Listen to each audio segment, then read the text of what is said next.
हमारे जिला के कृषि पदाधिकारी ने इस पलामू जिले के सभी निर्वाचित विधायकों को भी आमंत्रित किया था। मैं देख रहा हूं कि मंच पर एक भी विधायक उपस्थित नहीं है। हमारी तो इच्छा थी कि पलामू के 80% किसानों के लिए उनकी सोच क्या है, उनका दृष्टि क्या है, समस्याएं क्या है, वो अगर आज इस मंच पर रखते तो वित्त मंत्री होने के नाते उनकी बातों को मैं राज्य सरकार के समक्ष कार्यक्रम से नहीं आ पाया, या जिले के किसानों के प्रति उनकी कोई सोच नहीं है, कोई जिम्मेवारी नहीं है। अगर ऐसा सोचकर इस किसान मेला में आपकी उपस्थिति नहीं हो पाई तो मैं समझता हूं कि जिले के लिए इससे बड़ा दुखद बात और कुछ हो ही नहीं सकती। हमारी इच्छा है, डाल्टनगंज शहर में जो पीने के पानी की समस्या है, तो हमने नगर विकास विभाग को कहा है, क्योंकि उनका काम जुड़को कर रहा है और इंटेक वेल बना रहा है बिलवा टिकर के पास। तो मैंने उनसे पूछा कि जब बारिश नहीं होगी तो आपके इंटेक वेल में पानी कहाँ से आएगा। उन्होंने कहा कि मंत्री यह बात तो ठीक बोलते हैं। हमने कहा कि एक योजना बनाइए, शहर के अंत में जहाँ चौड़ाई कम हो कोए पर, उस पर बियर हम बनाएंगे। लोगों ने एस्टीमेट बना दिया, 90 करोड़ का एस्टीमेट बना है, और ईश्वर साथ दे, आप लोगों का आशीर्वाद मिले तो निश्चित रूप से अगले वित्तीय वर्ष के बजट में कोयल नदी पर बियर निर्माण की योजना स्वीकृत होगी। बहुत कैसे चारा के अभाव में पशुएं मरती गई, उनका स्केलेटन यानी कि हड्डी का ढांचा भी हम लोगों ने देखा है। पीने का पानी उन्हें नहीं मिलता था, और उसका प्रभाव तो हमारे कृषि उत्पादन दर पर 3,81,000 लीटर दूध का उत्पादन होता है। और जो उत्पादन हम करते हैं, हमारे प्रति व्यक्ति को प्रतिदिन, जबकि राष्ट्रीय औसत है 400 मिलीग्राम प्रतिदिन, पलामू के लोगों को 170 ग्राम प्रतिदिन दूध। जरूरत इस बात की है कि हम छोटे छोटे पहाड़ों को बांधकर डैम बनाएं, बरसात के पानी को वहां रोके, तालाब में पानी जमा करें, वहां पानी रोके। लेकिन कष्ट होता है। भूमि संरक्षण पदाधिकारी है या नहीं है? बिजली यहां पर है। आप बता सकते हैं कि इस डोभा का फायदा क्या हुआ हमें? पलामू जिले में जो डोभा, पानी संचयन के लिए जो डोभा का निर्माण कराया गया, कोई फायदा दिखाई पड़ता है क्या? अब की बार बारिश हुआ था, सभी में पानी भरा हुआ है। अब की बार जो बारिश हुआ, मतलब आप ये कह रहे हैं, मैं सैकड़ों डोभा बता दूंगा आपको। जरा गांव में जाइए और देखिए कि डोभा के नाम पर क्या बधाई। मुझे बड़ा ही हर्ष हो रहा है कि कृषि जो मेरा प्रिय विषय रहा, मैं इस कृषि मेले में उपस्थित होने का अवसर जिला कृषि पदाधिकारी ने मुझे दिया, आमंत्रित किया। और जो हमारे अनुभव हैं 45 वर्षों के संसदीय जीवन का, बहुत ही संक्षेप में मैं आप सबों के सामने और जिले के अधिकारियों के सामने रखूंगा। उद्देश्य बिल्कुल साफ है कि पलामू जिले की जो जनसंख्या है और जो अनाजों की जरूरत है, हमारी उत्पादन क्षमता क्या है, कितना अनाज हम बाहर से लाते हैं। और जैसा कि आंकड़ा बताते हुए जिला कृषि पदाधिकारी ने कहा कि जो हमारा कुल भौगोलिक क्षेत्रफल है, उसके विरुद्ध लगभग 1,94,000 आपने कहा है, शायद 1,94,000 हेक्टेयर कृषि योग्य की भूमि है। आपके पास बंजर भूमि भी है। हमारे कृषि वैज्ञानिक अधिकारी ने बताया कि रेनफेड एरिया है, सुखाड़ क्षेत्र ये हमारा जिला है, प्रमंडल भी कह सकते हैं। और 1967 से लेकर के अभी तक जो सुखाड़ अकाल पड़ा, मुझे भी उस अकाल और सुखाड़ का अनुभव प्राप्त हुआ है। कैसे चारा के अभाव में पशुएं मरती गई, उनका स्केलेटन यानी कि हड्डी का ढांचा भी हम लोगों ने देखा है। पीने का पानी उन्हें नहीं मिलता था और उसका प्रभाव तो हमारे कृषि उत्पादन दर पर पड़ा। तो एक दर्द है हमारे दिल में एक जनप्रतिनिधि होने के नाते कि जिस ग्रामीण अर्थव्यवस्था की बात हम करते हैं वो खरीफ, रबी, हॉर्टिकल्चर, संबद्ध कृषि प्रक्षेत्र, एलाइड एग्रो सेक्टर यानी कि दूध उत्पादन में वृद्धि, फसलों के माध्यम से हम किसानों की आय को बढ़ा सकते हैं, मत्स्य पालन के माध्यम से, मछली पालन के माध्यम से भी हम आपकी आय को बढ़ा सकते हैं। इस सेक्टर में काम करने की जरूरत है। बहुत परिवर्तन नहीं हुआ है और यह मैं अपने पूरी जिम्मेदारी संजीदगी से ये बात कहना चाहता हूं। कृषि व्यवस्था में हम बहुत आगे नहीं बढ़ पाए। मैं तो चाहता था कि 2025-26 का बजट 3 मार्च को पेश किया जाना है। हमारे जिला के कृषि पदाधिकारी ने इस पलामू जिले के सभी निर्वाचित विधायकों को भी आमंत्रित किया था। मैं देख रहा हूं कि मंच पर एक भी विधायक उपस्थित नहीं है। हमारी तो इच्छा थी कि पलामू के 80% किसानों के लिए उनकी सोच क्या है, उनका दृष्टि क्या है, समस्याएं क्या है, वो अगर आज इस मंच पर रखते तो वित्त मंत्री होने के नाते उनकी बातों को मैं राज्य सरकार के समक्ष रखता और कोशिश करता, प्रयास करता कि 2025-26 के बजट में मैं उसे शामिल करता। व्यस्ततम कार्यक्रम से नहीं आ पाए या जिले के किसानों के प्रति उनकी कोई सोच नहीं है, कोई जिम्मेवारी नहीं है। अगर ऐसा सोचकर इस किसान मेला में आपकी उपस्थिति नहीं हो पाई तो मैं समझता हूं कि जिले के लिए इससे बड़ा दुखद बात और कुछ हो ही नहीं। मैं बहुत ही संक्षेप में ये बात कहना चाहता हूं यहां के किसानों को कि इस बार अच्छी बारिश हो गई। पहले तो जब कभी बारिश, जब मैं चर्चा कर रहा था कि आपने कहा कि पंजाब, हरियाणा और महाराष्ट्र में, राजस्थान में भी कम बारिश होती है। सबसे कम बारिश तो राजस्थान में होती है। 450-500 मिलीमीटर से ज्यादा बारिश वहां नहीं होती है। अभी मैं जैसलमेर गया था तो मैंने देखा कि हरियाली है चारों तरफ। पूछा लोगों से कि आपके यहां तो हरियाली दिखाई पड़ रही है। लोगों ने कहा कि ये इंदिरा नहर का कमाल है जिसके कारण आज राजस्थान के रेगिस्तान में भी हरियाली दिखाई पड़ रही है।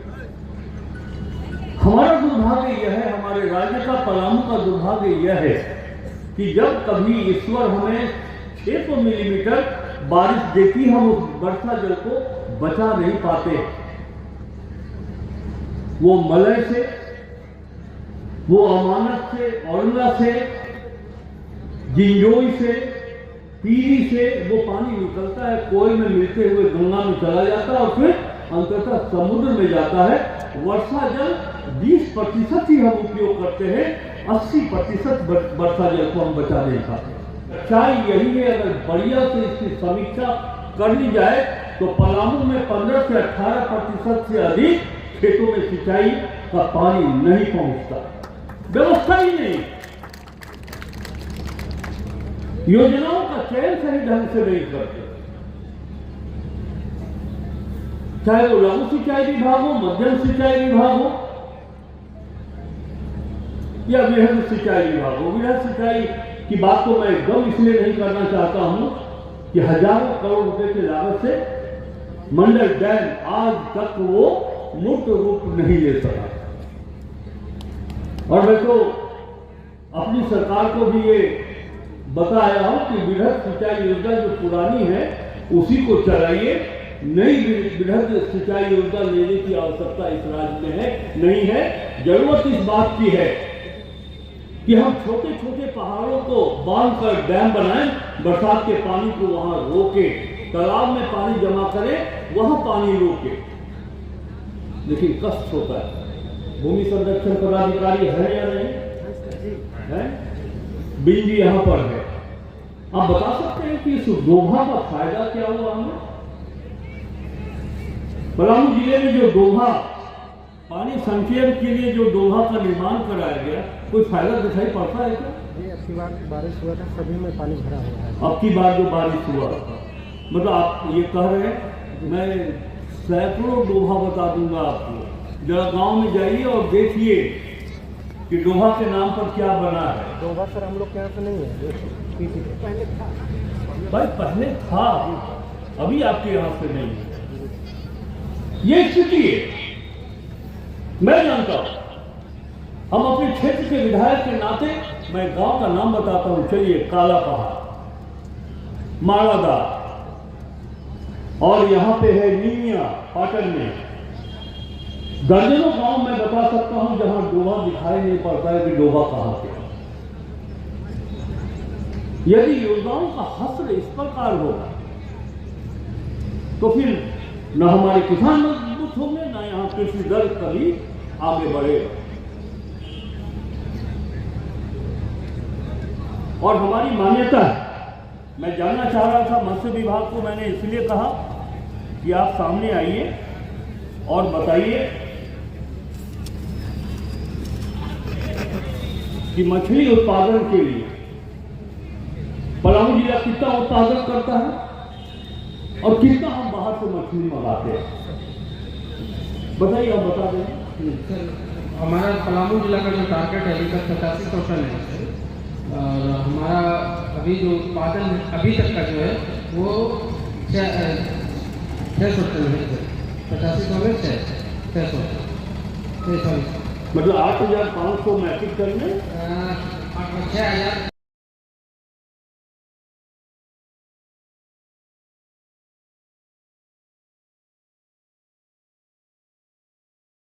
अभी सर हमारा वित्तीय वर्ष खत्म नहीं हुआ है, उसमें हम देख लेंगे।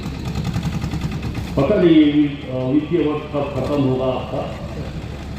जो मेरे पास इसका अकाउंट है कि पलामू में जनसंख्या के आलोक में 13,500 मैट्रिक टन प्रति वर्ष मछली की आवश्यकता पड़ती, और जो हमारे जिला में उत्पादन होता है वो 7,300 मैट्रिक टन उत्पादन होता है। मैं आंकड़ों के अंतर पर नहीं जा रहा, लेकिन जो हमारी आवश्यकता है, ये तालाब कोई आज नहीं बन रहे। जब जमींदारी व्यवस्था थी तब के तालाब, कुछ नए तालाब इधर भी बने। लेकिन अगर हम हृदय से बहुत ही कमिटमेंट के साथ अगर मछली उत्पादन में अगर हम उपलब्धि हासिल किए होते तो हमें बाहर से मछली मंगाने की आवश्यकता नहीं पड़ती।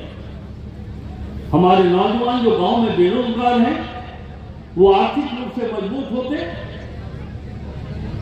और लोगों को सुलभता से मछली मिल सकती है।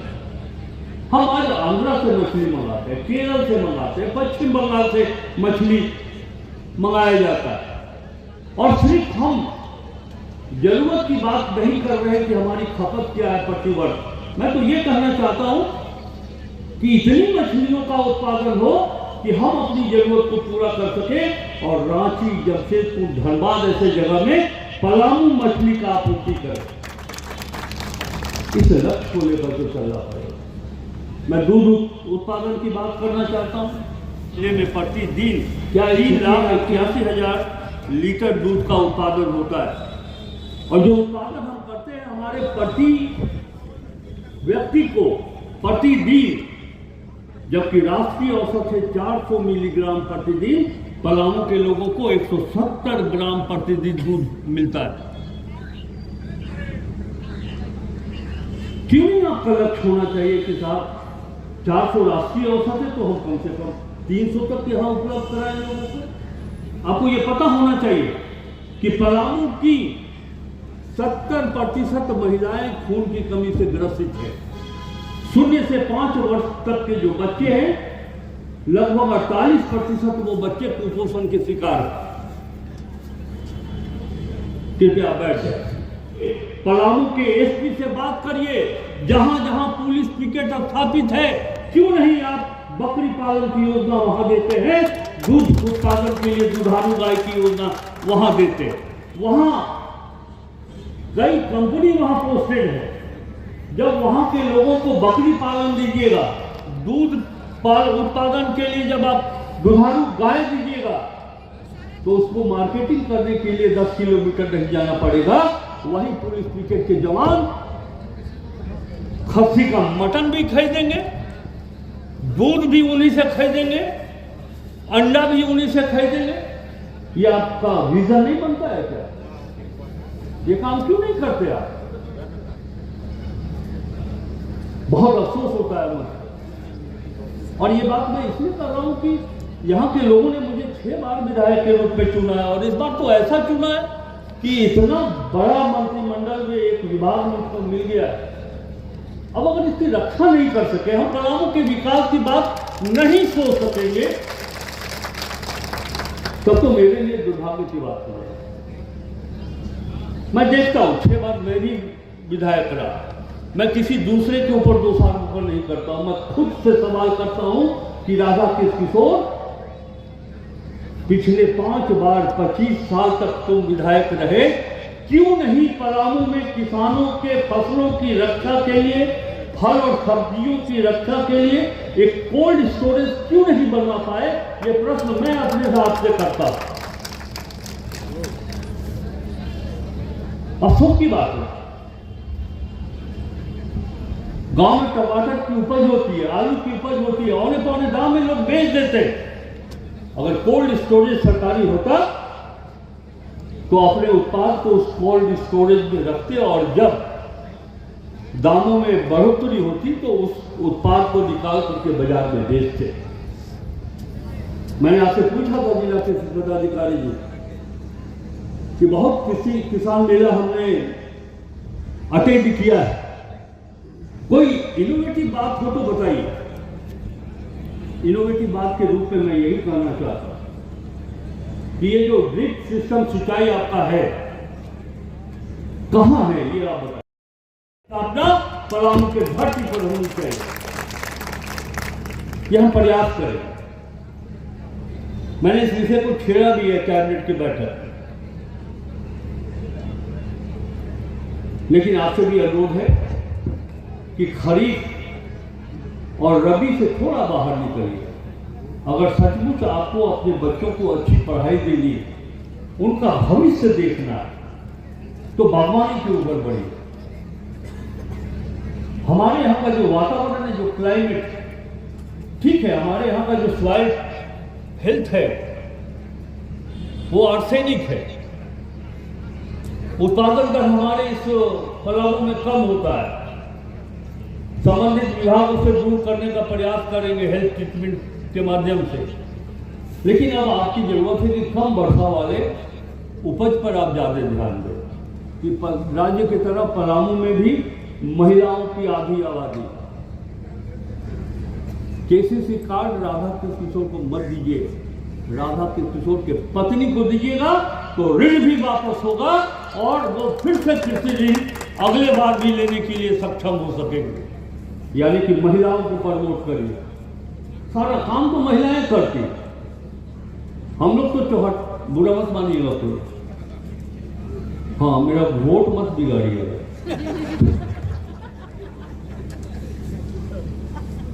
गाय की सेवा महिलाएं, बच्चों की देखरेख महिलाएं, खेत तक खाद पहुंचाने का काम महिलाएं, और लोन मिल जाता है दीनानाथ तिवारी जी को।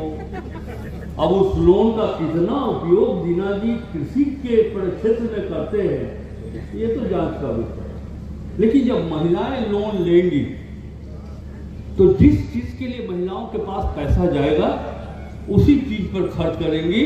उनके घर के कोई भी पुरुष उनके अचरा से पैसा तो नहीं निकाल सकती है, ये मैं जानता हूं। अंत में अपनी बात को समाप्त करते हुए मैं जिला वासियों को, खासकर डाल्टनगंज नगर वासियों को कहना चाहता हूँ, मैं फिर नहीं जानता कि इस वित्तीय वर्ष के बजट में वो शामिल हो पाएगा या नहीं हो पाएगा, लेकिन मैं बहुत इस पर आगे,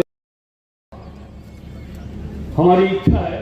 डाल्टनगंज शहर में जो पीने के पानी की समस्या है, तो हमने नगर विकास विभाग को कहा है, क्योंकि उनका काम जुड़को कर रहा है और इंटेक वेल बना रहा है मिलवा टिकर के पास, तो मैंने उनसे पूछा कि जब बारिश नहीं होगी तो आपके इंटेक वेल में पानी कहाँ से आएगा। उन्होंने कहा कि मंत्री जी आप बात तो ठीक बोलते हैं। हमने कहा कि एक योजना बनाइए, शहर के अंत में जहाँ चौड़ाई कम हो कोयल पर, उस पर बियर हम बनाएंगे। लोगों ने एस्टीमेट बना दिया, 90 करोड़ का एस्टीमेट बना है, और ईश्वर साथ दे, आप लोगों का आशीर्वाद मिले तो निश्चित रूप से अगले वित्तीय वर्ष के बजट में कोयल नदी पर बियर निर्माण की योजना स्वीकृत होगी। बहुत बहुत धन्यवाद। जय हिंद। सस्ता और समुचित इलाज के लिए गरीबों का रहनुमा मात्र एक हॉस्पिटल, मैया बाबू हॉस्पिटल।